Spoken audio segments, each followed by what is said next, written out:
decía entonces que una cuestión que se plantea en relación con el concepto de objetividad es esta idea de distancia que postula Pardo como condición para poder conocer objetivamente. Distancia en cuanto a la diferencia entre sujeto y objeto, la diferencia de distancia, la distancia entre sujeto y objeto.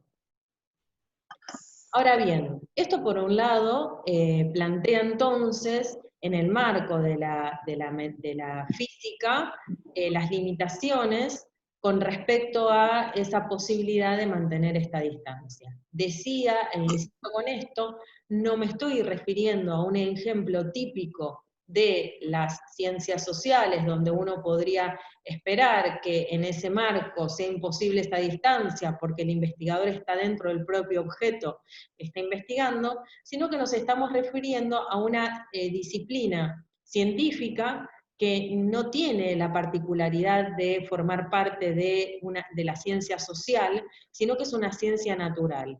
Pero incluso dentro del marco de las ciencias naturales parecería ser que esa distancia entre sujeto y objeto es imposible de mantener. Otro ejemplo que me parece interesante respecto de un autor que nosotros ya hemos mencionado en clases anteriores y que acabo de mencionar recién, que es Immanuel Kant, en la crítica de la razón pura, él plantea esta misma cuestión respecto de las condiciones de experimentación. Voy a leer el párrafo.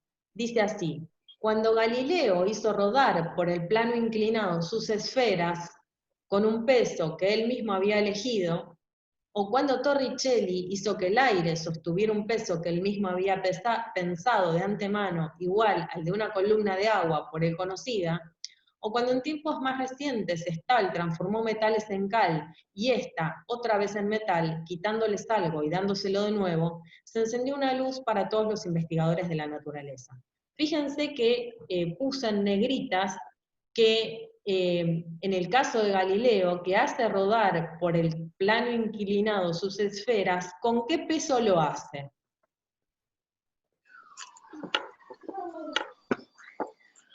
Con uno que él eligió. Con uno que él eligió. Es decir, que ya el sujeto, acá de nuevo también, está definiendo las condiciones bajo las cuales se realiza el experimento, ¿sí? Comprendieron que la razón solo entiende lo que ella misma produce según su propio plan, que ella debe tomar la delantera con principios de sus juicios según leyes constantes, y debe obligar a la naturaleza a responder sus preguntas. Pregunto, ¿quién obliga a la naturaleza a responder sus preguntas? ¿Quién es el que obliga? El humano. El investigador, el ser humano en tanto investigador, claro. ¿Sí? Ahí me pongo, doy esta precisión, no es del ser humano, sino que es el ser humano en tanto investiga, ¿sí? En tanto sujeto de conocimiento, ¿sí? Dice, y debe obligar a la naturaleza a responder a sus preguntas, mas no debe dejarse solo conducir por ella, como si fuera llevada del cabestro. Pues, de otro modo, observaciones contingentes hechas sin ningún plan previamente trazado no se articulan en una ley necesaria, que es, empero, lo que la razón busca y necesita. Es decir, fíjense... por favor, que apaguen el micrófono.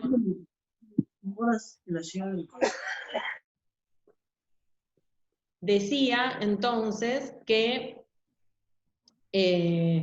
fíjense que acá Kant plantea que observaciones contingentes hechas sin ningún plan previamente trazado no se articulan en una ley necesaria. Nosotros ya hablamos del concepto de ley, ¿no? ¿Se acuerdan que dijimos que la ley era una de las condiciones del conocimiento científico tal cual lo conocemos hoy día, ¿sí? El concepto de ley es un concepto muy moderno y Kant es un filósofo moderno. Entonces, digamos, volviendo a la cuestión de la contingencia, no es que el investigador procede de manera contingente en el sentido de que elige al azar las condiciones de experimentación. No, las condiciones de experimentación en la práctica son reflexionadas por el investigador incluso por el investigador de la naturaleza, son reflexionadas y en base a una reflexión es que elabora un plan, ¿no? Acá habla de plan Kant, ¿no? Elabora un plan previamente trazado. Hay un plan que es elaborado por el investigador, que no es contingente, sino que es producto de una reflexión previa. Ni al azar, ¿no? No elige al azar, sino que piensa. Piensa, reflexiona y en base a ese pensamiento y reflexión define un experimento, ¿sí? Entonces dice, la razón, llevando en una mano sus principios, solo según los cuales los fenómenos coincidentes pueden valer por leyes, y en otra el experimento que ella ha concebido según aquellos principios, debe dirigirse a la naturaleza para ser, por cierto, instruida por esta, pero no en realidad en calidad de un escolar que deja que el maestro le diga cuanto quiera. No es que nosotros como investigadores, dice Kant, nos comportamos con respecto al objeto como si el objeto fuese nuestro maestro que nos enseña cómo es el mismo, sino que el investigador, lejos de ser un aprendiz, es un juez en el ejercicio de su cargo, dice Kant, que obliga a los testigos. ¿Quiénes serían los testigos? La naturaleza. La naturaleza, ¿no? Que obliga a los testigos a responder las preguntas que él le plantea. Y así incluso la física tiene que agradecer la tan provechosa revolución en su manera de pensar, únicamente a la ocurrencia de buscar en la naturaleza, no atribuirle de manera infundada, de acuerdo con lo que la razón misma introduce en ella, de acuerdo con lo que la razón misma introduce en la naturaleza, aquello que debe aprender de ella, de lo cual ella por sí misma no sabría nada. Solo por esto la ciencia de la naturaleza ha alcanzado la marcha segura de una ciencia, mientras que durante muchos siglos no había más que un mero tanteo, ¿sí? Acá reaparece de nuevo en términos un poco más generales que en el caso de el ejemplo de la física de Hasayan. En el caso de Kant aparece claramente el rol activo del investigador, ¿no? El investigador no es un aprendiz que se deja enseñar por la naturaleza, sino que es, podríamos decir, un juez. ¿Y cuál es la diferencia entre un juez y un aprendiz? Podríamos decir que el juez tiene, de alguna manera, un ejercicio totalmente activo en su cargo, donde fíjense la palabra que usa Kant como metáfora, me parece, ¿no? Obliga a los testigos a responder las preguntas que él les plantea. Es decir, que el sujeto es totalmente activo en el proceso de investigación, nunca es un ser pasivo que se deja penetrar por las cosas tal cual son, sino que tiene un carácter totalmente activo la subjetividad, al punto tal que obliga a la naturaleza a responder las preguntas que él mismo le plantea. ¿Sí? No es cualquier pregunta, no es que, esto es un planteo muy kantiano, ¿no? No es que la realidad se nos manifiesta y nosotros vemos la realidad tal cual ella se manifiesta, y nosotros somos pasivos y la realidad es activa porque la realidad nos muestra lo que ella misma es, sino que es al revés, es el sujeto el que es activo, es el investigador el que pregunta, es el investigador el que obliga a lo real a manifestarse, ¿no? Esta idea de obligación marca el carácter activo de todo proceso de conocimiento desde el lugar del investigador.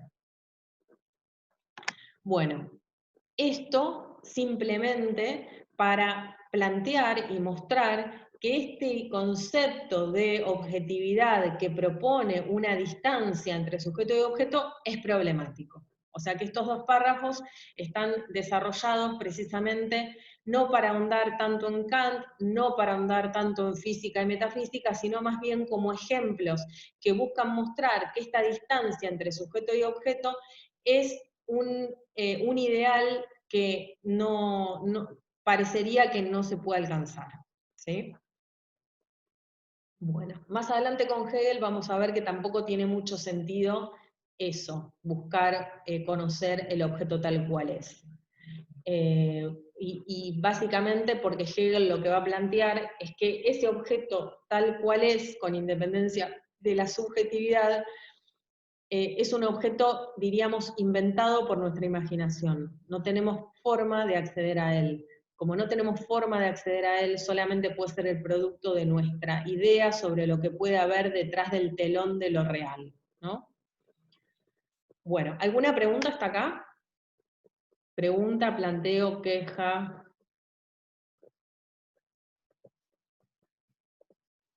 No, ninguna. ¿No? Bueno. Profe, Sí. ¿puede repetir lo último que como que se cortó? Sí, lo que plantea Hegel es que en realidad la idea de la existencia de un objeto tal cual es, con independencia de la influencia de la subjetividad y de lo que la subjetividad puede poner en el objeto, es producto de la imaginación, porque no tenemos acceso nunca a ese objeto tal cual es. O sea, no podemos penetrar, decía, usando un poco la terminología de Hegel, detrás del telón de lo real, ¿no? Como si dijésemos, por un lado tenemos el objeto que está delante del telón, adelante del telón tenemos al objeto tal y como es, afectado por la subjetividad, y detrás del telón, respecto del cual aparentemente no podemos pasar, está el objeto tal cual es. Pero lo que dice Hegel es que ese objeto tal cual es, con independencia de la influencia de la subjetividad, es un objeto que no es otra cosa que producto de la imaginación humana, porque no tenemos posibilidad de experimentarlo. Podemos pensarlo, pero no tenemos la posibilidad de dar cuenta de su existencia. Bueno, ya vamos a volver sobre esto cuando veamos Hegel, hago un adelanto solamente. Lo que me importa de esta etapa de la clase, de esta clase en particular, es que ustedes recuperen la idea de que la idea de distancia entre sujeto y objeto, postulada como una característica del conocimiento científico, es problemática. ¿Sí? Bien, ¿alguna pregunta más?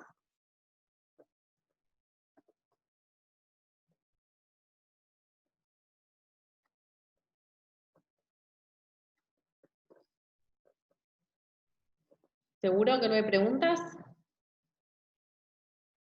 Bueno, aprovecho antes de empezar con la segunda parte del texto de Pardo, que tiene un carácter más histórico, esta segunda parte del texto. Aprovecho antes de arrancar para decir dos cuestiones. Primero, que me escribió el señor de la fotocopiadora. Vieron que yo les pasé una dirección para que ustedes puedan comprar los textos si alguno lo quería tener en papel. Bueno, la dirección era la Madrid 1554. El señor de la fotocopiadora me escribió y me dijo que tenía los textos preparados para que los pasen a buscar si necesitan. Así que les aviso que el señor de la fotocopiadora está atendiendo por si quieren pasar por la facu y retirar el material, cosa que en realidad no deberían porque estamos en cuarentena, la situación en el país con respecto a este tema se está complicando, hay cada vez más casos, con lo cual les recomiendo no salir y además el aislamiento es obligatorio. Pero bueno, más allá de eso, si alguno vive muy cerquita de ahí y tiene que salir por algún tema en particular, por alguna cuestión inevitable, los textos en papel están ahí, pero traten de recomendación de evitar salir a la calle. ¿Sí? Bueno, pasamos entonces al segundo tramo del texto de ¿Tienen Pardo. algún nombre, profe? ¿Cómo? Si las fotocopias tienen algún nombre en No, particular o... son los textos que tienen subidos en el Classroom, ¿eh? Ah, ok, listo. Son esos textos, o sea, por ejemplo, para la guía de preguntas número 1 tienen a Pardo, Marradi y Piovani, ¿no? Bueno, si ustedes van a la fotocopiadora, van a encontrar el texto de Pardo, Marradi y Piovani en la fotocopiadora. Es simplemente eso. Pero el texto ya está en internet, por eso les decía que no hace falta que vayan a la fotocopiadora, no solamente que no hace falta, sino que les recomiendo enfáticamente que no vayan, ¿sí? Pero bueno, digamos que como me escribió, simplemente les aviso esto. No es realmente un buen momento para salir, ¿sí? Y de nuevo, además está prohibido, más allá de que no se está aplicando la fuerza de la ley, pero está prohibido salir, y por una cuestión de cuidado para con los demás y para con nosotros mismos, lo mejor es no salir. Bueno, pasemos entonces a la segunda parte del texto de Pardo, que donde él plantea que todas estas características del conocimiento científico, estas 7 características que nosotros habíamos trabajado en la primera parte del curso, son características que son las propias del conocimiento científico tal cual lo entendemos hoy día. Hoy día me refiero al siglo XXI, ¿no? Les pido un segundo que me voy a servir un vaso de agua porque ya me empezó a picar la garganta.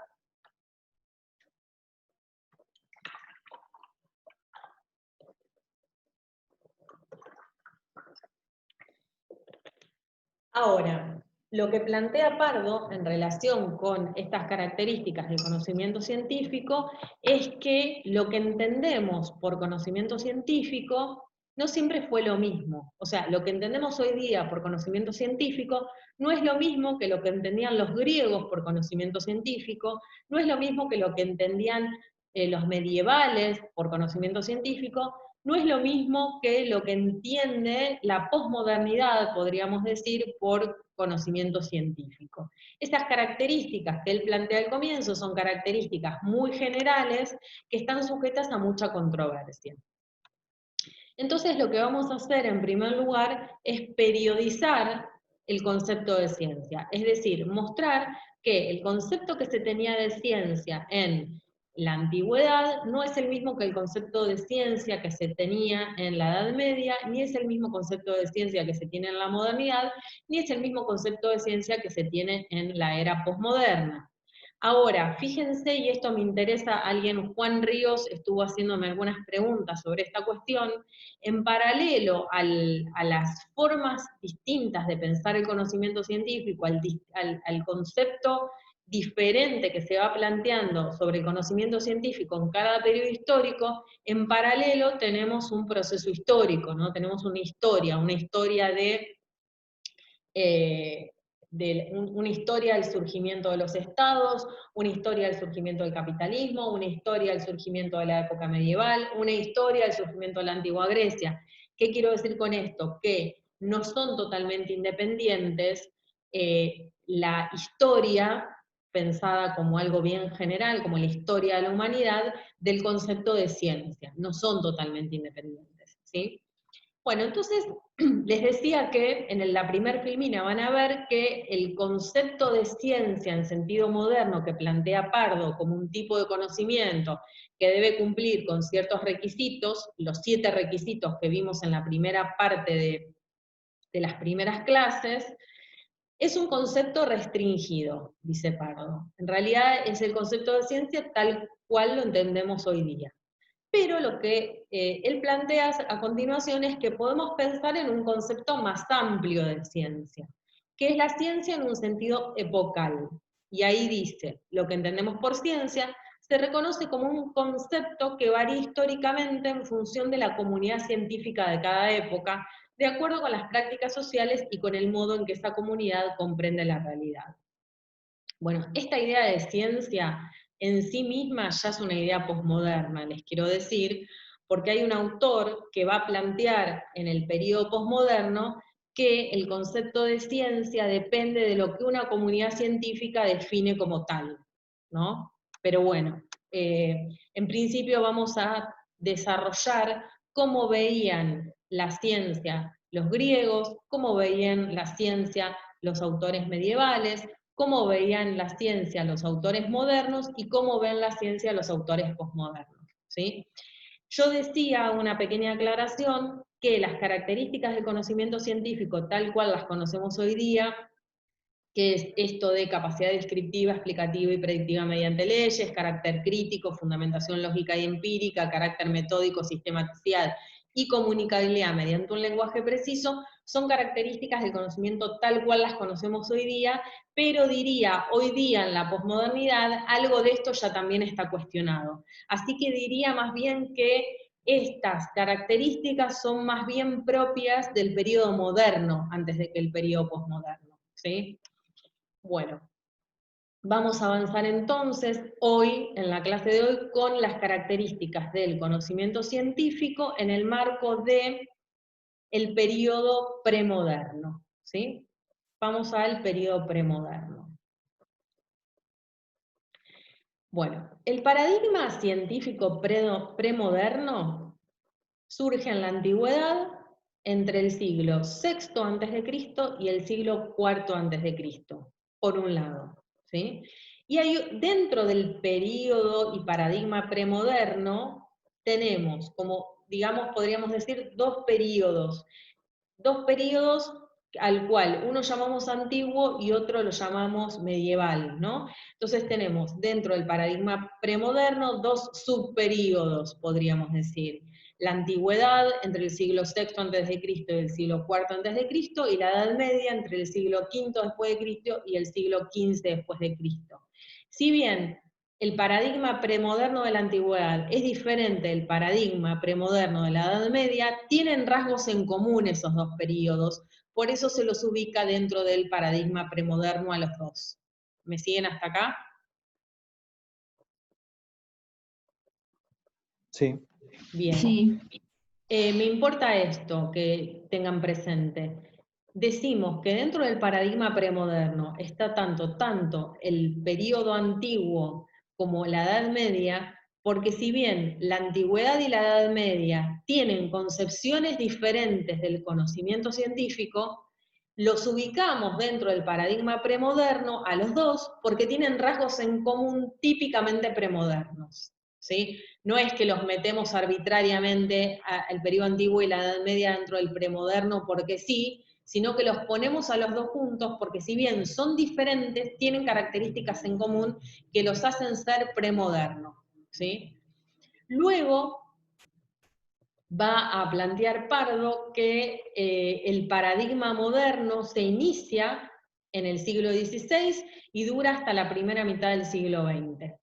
Y el paradigma, acá hay un error, lo vamos a corregir ahora, y el paradigma posmoderno es el que corresponde a la segunda mitad del siglo XX hasta la actualidad, ¿sí? Entonces tenemos tres periodos bien diferenciados: paradigma premoderno, paradigma moderno, paradigma posmoderno. Pregunto, Kant, ¿dónde lo podemos ubicar? ¿En el paradigma premoderno, en el moderno o en el posmoderno?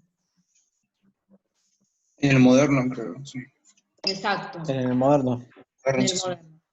Pregunto, no tienen por qué saber porque no lo vimos en clase, pero por ejemplo, Marx, Smith, Ricardo, ¿dónde los ubicamos? ¿Paradigma premoderno, moderno, posmoderno? Moderno. Moderno Moderno también. también, sí. Moderno también. A Conforme- Sócrates, Platón y Aristóteles, ¿en qué paradigma lo ubicamos? A premoderno. Premoderno. Sí. Dentro del premoderno, ¿en dónde están? ¿La antigüedad o en la Edad Media? Periodo clásico. La antigüedad. Antigüedad, exactamente.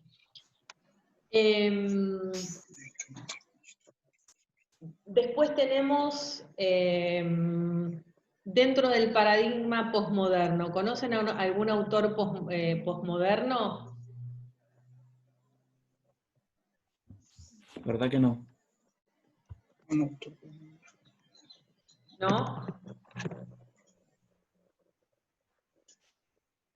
¿Ninguno?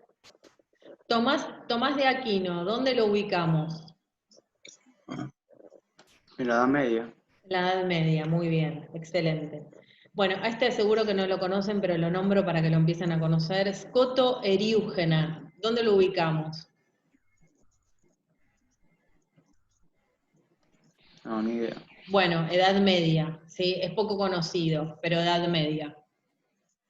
Bueno, y después tenemos autores como Popper, Wittgenstein, que ¿dónde los podemos ubicar?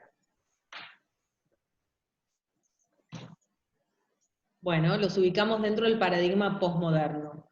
Popper, Lakatos, Kuhn, ¿sí? Son autores posmodernos. Estos autores van a ser mencionados en el texto de Piovani y Marradi y otros, que ustedes tienen para leer como complemento al texto de Pardo para esta etapa de la clase, ¿sí? Dentro de lo que es el análisis del concepto de ciencia en un sentido epocal, tienen para leer ya no solamente a Pardo, sino que además tiene el texto de Piovani, Marradi y otros, ¿sí? Que hace de complemento a el texto de Pardo, ¿sí? Eso está así puesto efectivamente en la guía de preguntas. Bueno, entonces vamos a pasar a analizar primero el paradigma premoderno. Vamos a ver qué dice Pardo sobre el paradigma premoderno. Dentro del paradigma premoderno, Pardo diferencia, como les decía, al mundo griego del mundo medieval. Y lo que va a plantear es que en el mundo griego hay varias oposiciones que se establecen entre diversos términos. Una de las oposiciones típicas entre el mundo griego, en el mundo griego, es la distinción entre mito y logos, y otra distinción típica del mundo griego es la distinción entre doxa y episteme, ¿sí? Primero, en términos generales, quisiese decir que el mundo griego, vimos hace un rato que se ubica entre el siglo IV y el siglo VI a.C., y es fundacional de la cultura occidental. ¿Qué quiero decir con esto? Que en el mundo griego, por primera vez, se empieza a reflexionar sobre la relación entre lo real y la subjetividad, de una manera que tiene tanto impacto que hoy día razonamos de la misma manera. Es como si dijésemos que los griegos son los que fundan la cultura y el pensamiento típicamente occidental. Y uno podría decir, bueno, pero ¿qué? ¿Hay otra manera de pensar la realidad que no sea a través de la cultura occidental? Por supuesto que hay otra manera. ¿Se les ocurre alguna cultura alternativa a la cultura occidental que permita poder pensar la relación entre el hombre y la naturaleza, entre el hombre y el mundo de una manera diferente? ¿Los indígenas? ¿O estoy errado?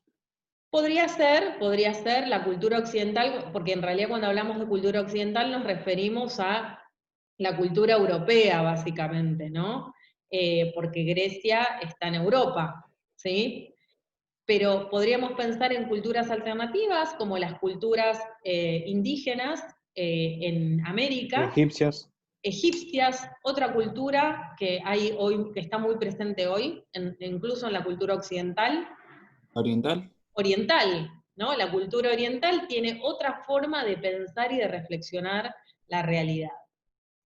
Bueno, no soy especialista en cultura oriental, no estoy capacitada para dar cuenta de cuáles son las identidades y diferencias entre la forma de pensamiento científico occidental y la forma de pensamiento científico o no oriental. No estoy en condiciones de plantear eso, pero sí lo que les quiero marcar es que el mundo griego es el que funda la cultura occidental y da inicio a una forma de pensar típicamente occidental, dando inicio, por un lado, al proyecto racionalista e ilustrado, donde la razón aparece como la clave para poder conocer científicamente. Entonces, hablaba hace un rato de una oposición entre mito y logos y una oposición entre doxa y episteme. Entonces, en el mundo griego aparece esta diferencia, digamos que por primera vez, donde se identifica al mito como una narración que no tiene demostración, que no incluye en ella una demostración. Y al logos como un discurso, también como una narración, como una explicación, pero que a diferencia del mito tiene un carácter demostrativo, es decir, que en el marco del logos se demuestra lo que se explica, no solamente se explica, no solamente hay un discurso, sino que además hay una demostración, ¿sí? Fíjense que en el mito la verdad no reside en la verificación, mientras que en el logos hay una fundamentación. Ahora, ¿de qué naturaleza va a ser esa fundamentación? Bueno, esa fundamentación va a ser de naturaleza predominantemente racional. Los griegos están atravesados por la razón. Si uno tuviera que decir, bueno, el mundo griego que era racionalista o empirista, diría que era predominantemente racionalista, a pesar que había autores que sostenían que la experiencia era fuente de todo conocimiento, entre ellos los sofistas, que son muy famosos en el mundo griego. Muy poco queridos también, históricamente desde el punto de vista filosófico, pero me parece que hay que enaltecerlos bastante, ya vamos a ver por qué. pero digamos que en el mundo griego se plantea una divergencia con respecto a la forma en la cual se logra la demostración. Hay autores que van a sostener que la demostración se obtiene a través de la vía de la razón, Sócrates, Platón, Aristóteles, y va a haber autores que van a sostener que no, que la forma de demostrar es a través de la experiencia, fundamentalmente van a plantear esto los sofistas. Pero el mundo griego es predominantemente racionalista. Podríamos decir, puesto de otra manera, que esta discusión entre empirismo y racionalismo casi que la ganan los griegos, los filósofos griegos racionalistas, ¿sí?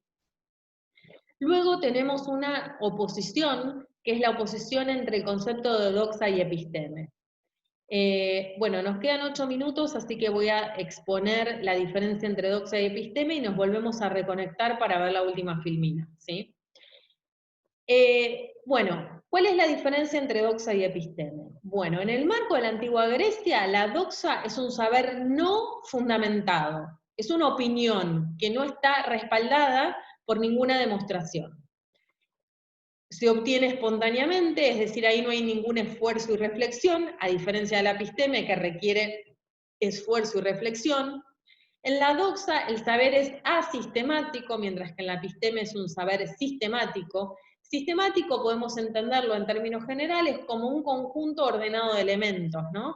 El sistema supone un conjunto de elementos que están ordenados de alguna manera. Entonces, la episteme es sistemática, tiene la capacidad de ordenar conceptos y ponerlos en una relación específica. Mientras que la doxa, como no es un saber fundamentado y se obtiene espontáneamente, al mismo tiempo es asistemática, no está ordenada, las ideas no se encuentran ordenadas. A su vez, la doxa se mueve en el ámbito de la verosimilitud, algo que podría llegar a ser cierto, pero no sabemos si lo es o no, y la episteme pretende instalarse en la verdad. ¿Cómo hace para instalarse en la verdad? Bueno, fundamentando, dando cuenta de una demostración de eso que explica, ¿sí? Y luego la doxa es acrítica, mientras que la episteme es crítica, en el sentido de que la episteme cuestiona, ¿sí? La doxa no cuestiona, opina y cada uno piensa lo que quiere, podríamos decir, y no hay ninguna crítica sobre el pensamiento del otro, ¿sí? Porque todo vale. Todas las opiniones valen. Bueno, ¿alguna pregunta hasta acá? No, ninguna. Bueno. No, tampoco. Voy a hacer un comentario más, nos quedan 5 minutos para entrar a la tercera sesión de la clase. El contexto histórico del mundo griego, ¿lo tienen presente? ¿Cómo estaba organizada la sociedad en el mundo griego? ¿Cuál era la estructura socioeconómica predominante en el mundo griego? La asamblea. ¿Cómo? La asamblea. Bien, sí, algo de eso hay. ¿Qué más? Hay un concepto muy importante, que es muy típico de la antigua Grecia. Ahora. ¿La democracia? El ágora es una palabra clave, ¿sí? Que es el ágora, ¿qué más? ¿Alguien dijo algo más? ¿La democracia? La democracia es una sociedad fuertemente democrática, ¿qué más?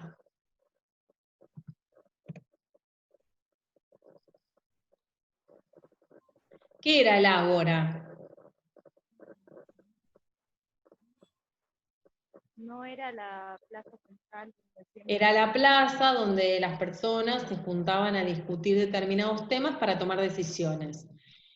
Bueno, ¿cómo había Estado en ese momento? ¿Había capitalismo? ¿Había comercio? ¿Qué había?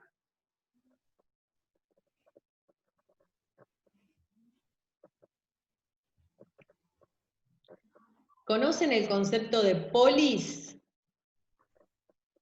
¿Saben lo que es una polis? ¿Viene el término de dos? O... No. Polis No, significa yo no. ciudad-estado. Es decir, la antigua Grecia estaba conformada por ciudades-estados, ¿sí? A las que se llamaba polis. Eran pequeñas ciudades que tenían un estado, pero ese estado era pequeño, ¿no? Y estaba conformado por... estaba constituido democráticamente, en términos generales, un estado democrático, y los ciudadanos se juntaban en el ágora a discutir los distintos temas, ¿sí?